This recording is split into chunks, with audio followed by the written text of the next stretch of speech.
Thank you, Secretary Hegseth, General Kane, Chairman Kane. I agree with much of what the chairman said, including that we are in a moment of real contest and danger in no small part because Russia, China, DPRK, and Iran are partnering.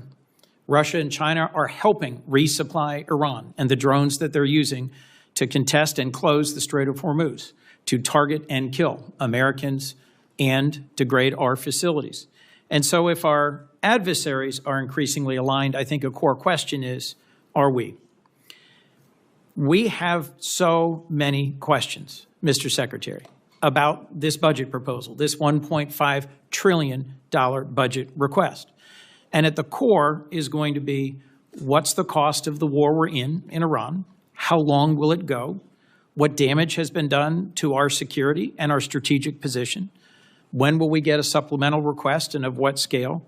When will we be requested to authorize this war?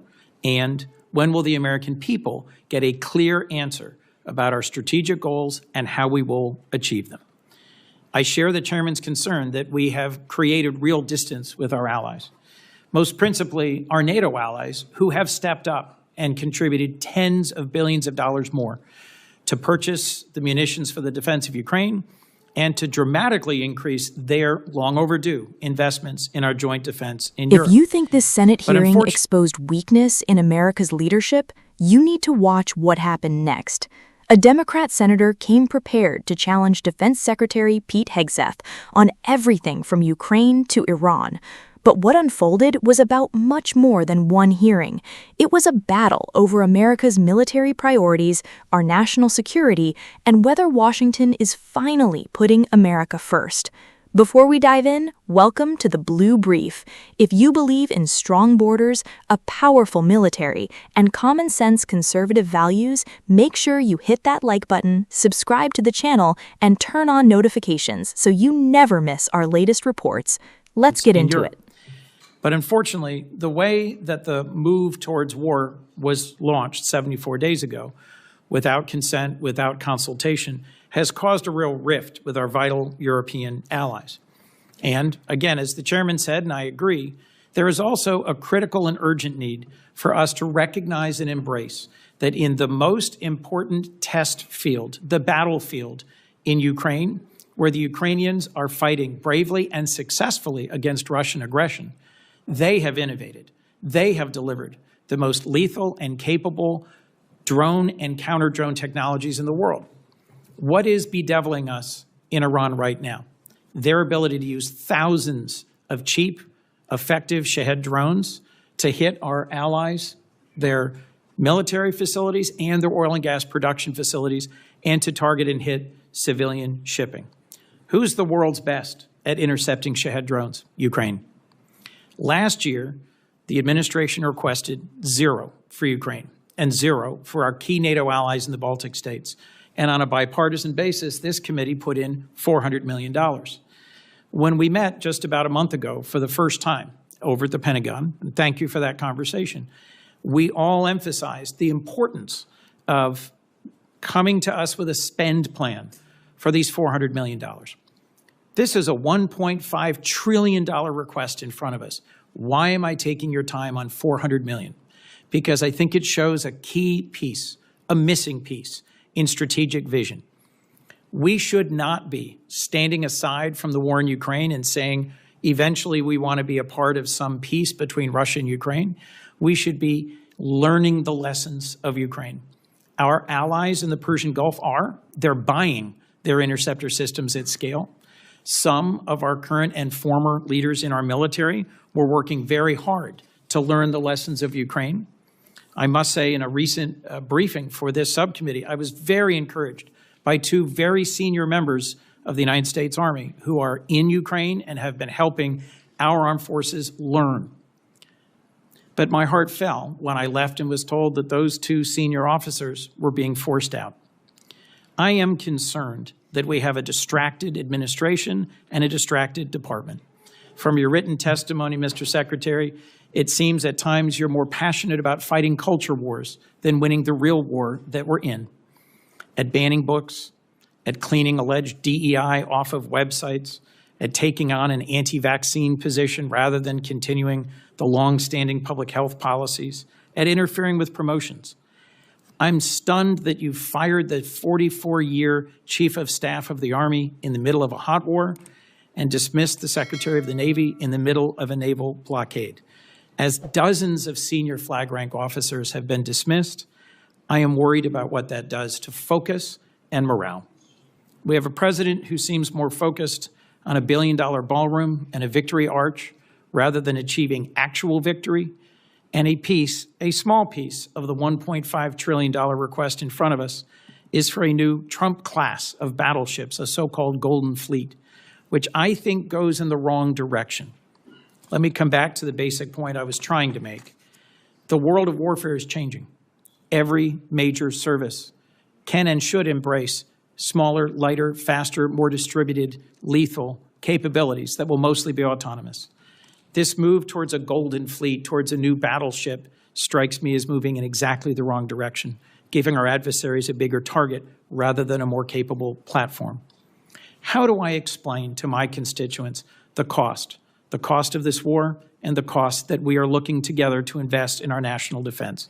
I share the chairman's concerns about reconciliation.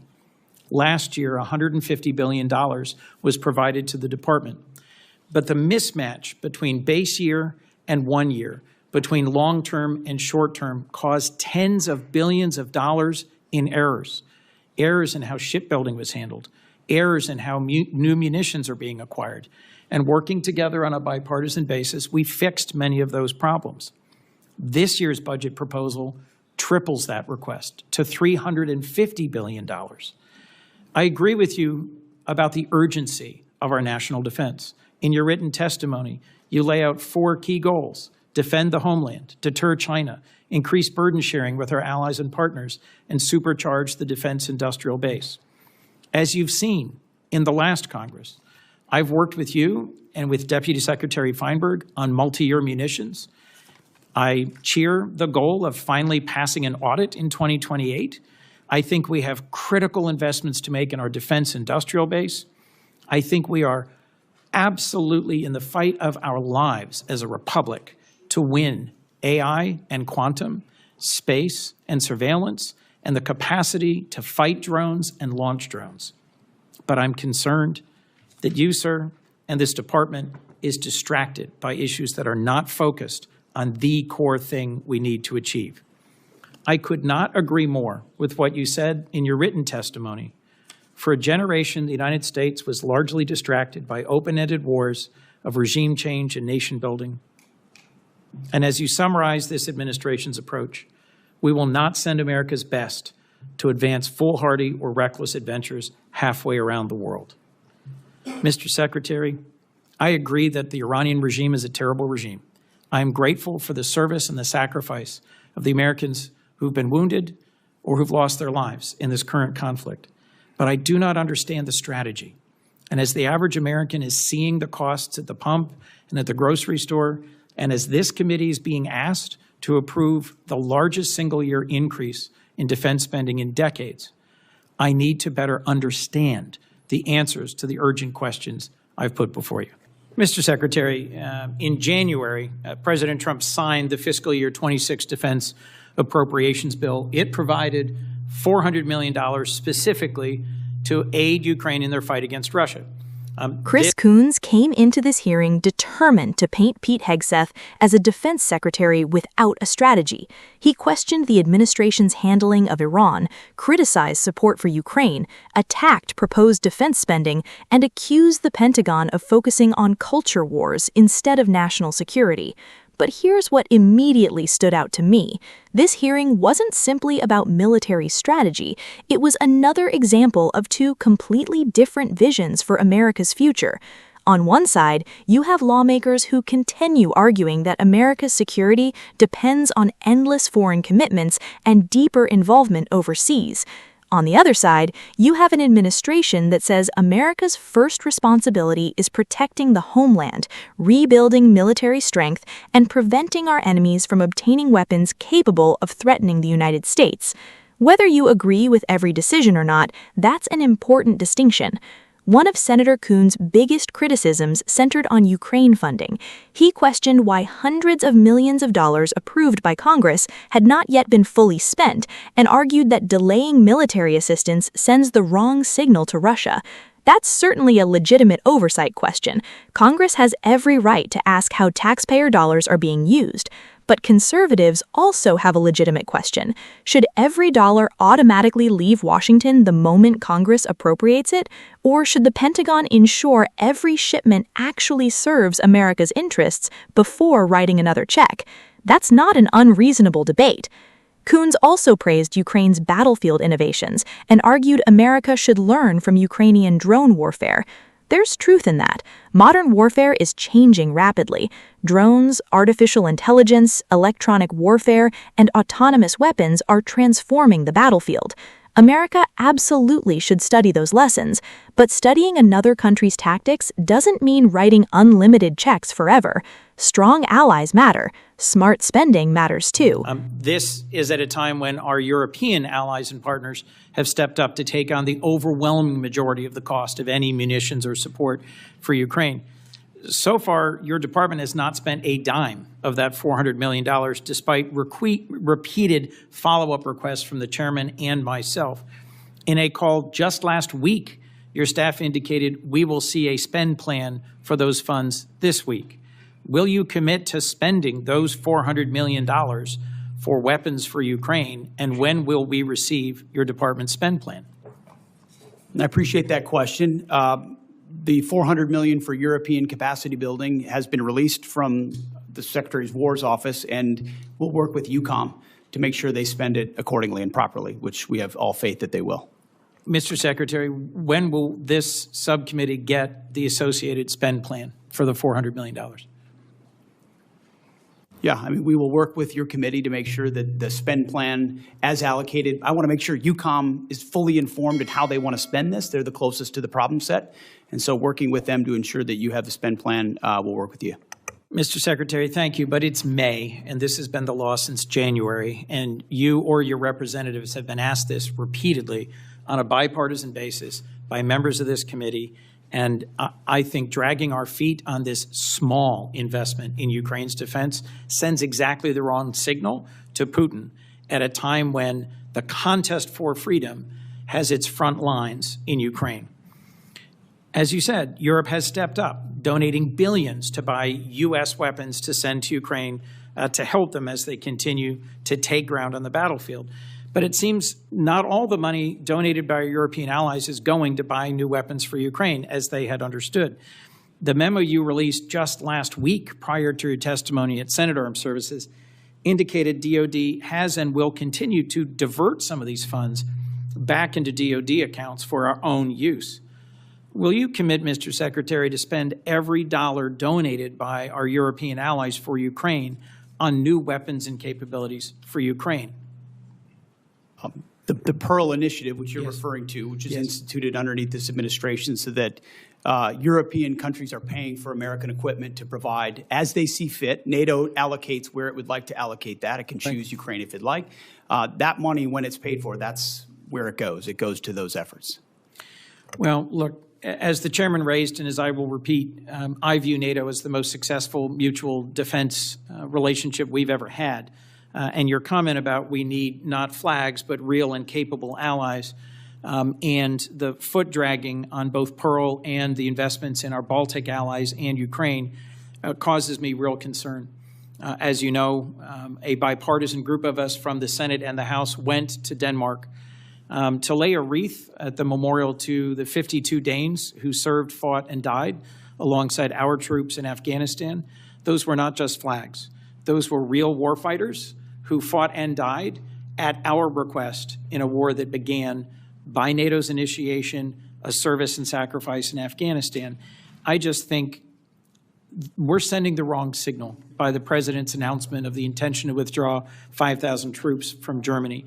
Could you help me understand what is the strategic reason for a drawdown of U.S. troops from Western Europe? I would just like to clarify, Senator, it's never about the heroism of foreign troops. I fought alongside great British and European and Australian allies in Afghanistan. It's the political caveats and the limitations that they come with. It's not the troops. It's the capitals of those militaries that limit what they're able to do, where they're able to go, who they're able to fight, that create limits on our own. And anybody that's been in these formations knows that. So it's easy to talk about here. It's another thing to apply. And we need allies that are burden sharing, not becoming a burden with political limitations. I'm not talking about the troops. Thank you. Our president said in Europe that we never asked for and never received anything from our NATO allies. Was that your experience in Afghanistan, serving and fighting alongside our NATO allies?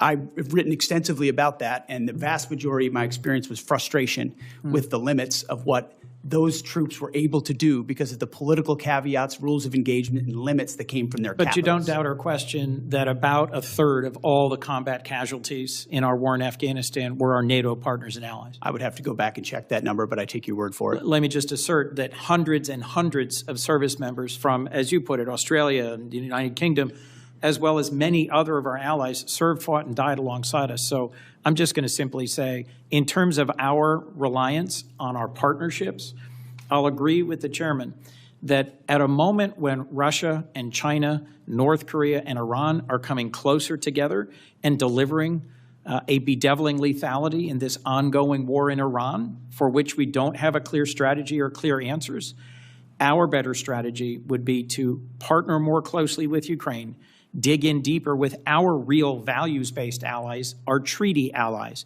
in the Western Pacific and in Europe, and together find a path out of this, rather than berating them and bullying them for not coming along in a war they were not consulted about or briefed on before it began. I look forward to a second round. Thank you, Mr. Chairman. You said just a few moments ago, Mr. Secretary, we control the strait. But it's clear that reopening the Strait of Hormuz for commercial traffic eludes us, in no small part because Iran retains a robust stockpile of cheap, lethal Shahed drones, and they are getting help from our adversaries in rebuilding them. What is your plan for reopening the Strait of Hormuz, Mr. Secretary? I would just note that the majority of your question was highly disingenuous and loaded with suggestions that I very much don't agree with. From the beginning, please feel free, sir, to pick any one of those From the things. beginning, we've been very clear about the military objectives and the underlying strategic objective, which is preventing Iran from getting a nuclear weapon. Yes. Take, for example, the fact that Iranians' conventional Navy, they had aircraft carriers with Shahed drones on them before this started. They had full-on destroyers and battleship capabilities, none of which they have anymore. And did the Iranian Navy have aircraft carriers? Iranian Navy had 3 drone aircraft carriers. The Iranian Navy had 11 launch submarines. Platforms for drones, sure. It had 11 submarines. And you've sunk all of the regular Navy. Great, good. They retain fast boat capabilities, which they've always had. We understand that, which we can control for and will. We've degraded almost completely their defense industrial base capabilities. The idea that they control anything, you can terrorize something, you can hold it at issue with piracy, as I've talked about at the Pentagon podium time and time again. That doesn't mean you control it. We control what goes in and out, and we control whether or not we have to restart conflict. The president does as well. Mr. So Secretary, we're the ones that will manage where this goes in the future, and they have very limited ability to set the tempo or respond to it, and that gives the president a lot of options to ensure that Iran never gets a nuclear weapon. The connection between their ability to close the Strait of Hormuz using fast boats and Shahed drones and our strategic goal, shared broadly, to prevent them from ever having a usable nuclear weapon is utterly unclear to me. And my question was, what's the plan for reopening the Strait of Hormuz to commercial traffic, given skyrocketing broadly, but never prices? Executed. Shared broadly, but never executed, because previous administration didn't have the willingness to actually do what it would take. And when Iran was at its weakest moments following the 12-day war, but still wanted the pursuit of a nuclear capability, President Trump made the courageous decision to go at their conventional umbrella and shield, which they were using to protect their nuclear program, which we knew came with threats and branches and sequels. My concern, Mr. Secretary, is that you've achieved a series of tactical successes, but are on the verge of a strategic loss. because we are now negotiating. Just think it's so foolish. Here we are in a committee in the United States Senate, 74 days in, and you're talking about strategic loss.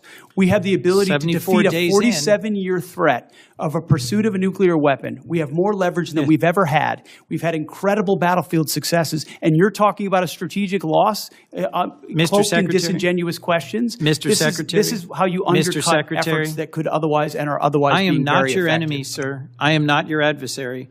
I share your goal of preventing Iran from ever having a usable nuclear weapon. To finish my sentence, control of the Strait of Hormuz, the ability to degrade our partners and allies' gas and oil production capabilities through cheap drones, the ability to harass and harry commercial shipping remains in Iran's hands. And their demands are that we recognize sovereignty for them over the Strait of Hormuz, which I believe our president's rejected, you've rejected, I reject. But my question remains, how do we reopen the Strait of Hormuz to commercial shipping? If we control it, how do we reopen it? And your average American is seeing this at the gas pump every single day as the cost of gas continues to rise. Senator Coons, I know that your question has not yet been responded to. And it deserves an answer. It does. But I also deserve understand an I'm answer. delaying my colleagues. But that's the question that deserves an answer, Mr. Secretary. Then came one of the biggest flashpoints, the Strait of Hormuz. Senator Coons repeatedly asked how safely commercial shipping would resume and what the administration's long-term plan actually was. Pete Hegseth pushed back hard. He argued the United States had already severely weakened Iran's military and rejected the idea that America had suffered a strategic defeat. Was the exchange heated? Absolutely. But here's where I think many people watching reached their own conclusions. Washington hearings often become political theater. One side tries to score headlines, the other side tries to defend every decision. Meanwhile, Americans simply want answers. Will energy prices come down? Will our troops stay safe? Will Iran ever obtain a nuclear weapon? Those are the questions ordinary Americans actually care about. Another issue raised during the hearing involved NATO. Coons argued that American allies deserve more consultation and recent actions have strained important relationships. Conservatives have a different perspective. For years, American taxpayers carried an enormous share of NATO's defense burden, while many European governments underinvested in their own militaries. President Trump challenged that arrangement. He demanded our allies contribute more instead of depending almost entirely on American taxpayers. That's not anti-alliance, that's common sense. Real partnerships require shared responsibility. Coons also criticized changes inside the Pentagon, including personnel decisions and efforts to eliminate DEI programs and other politically driven initiatives. Here's where many conservatives strongly disagree with his criticism. The military exists for one reason: to win wars, not to promote political ideologies, not to become another social experiment. Americans expect the armed forces to recruit the best people, train the hardest fighters, and remain focused on combat readiness above everything else. If removing distractions helps accomplish that mission, many conservatives will support those reforms. The hearing also touched on defense spending. Coons questioned investments in large naval platforms, while arguing that future wars will depend more heavily on drones and autonomous systems. That's a debate worth having. Military technology evolves rapidly. Every generation faces new threats. America must modernize without sacrificing the naval dominance that has protected global trade and American interests for generations. We don't need an outdated military, but we also don't need to abandon proven strengths simply because technology changes. The challenge is finding the right balance. At the end of the day, this hearing revealed something bigger than one disagreement between a senator and a defense secretary. It exposed the growing divide over America's role in the world. Should America continue acting as the world's policeman, or should we prioritize defending our homeland while demanding more responsibility from our allies? Those questions aren't going away anytime soon. Whatever side you're on, one thing is certain: these decisions affect every American family through national security, energy prices, military readiness, and taxpayer dollars. That's why these hearings matter. They deserve serious debate, not just political soundbites. Now, I want to hear from you. Did Senator Chris Coons raise fair concerns that deserve answers, or do you believe Pete Hegseth was right to push back against what he viewed as politically loaded attacks? Let us know your thoughts in the comments below. If you enjoyed this report, don't forget to like this video, subscribe to the Blue Brief, share it with your friends and family, and turn on notifications so you never miss our latest update. Thank you for watching, and we'll see you in the next one.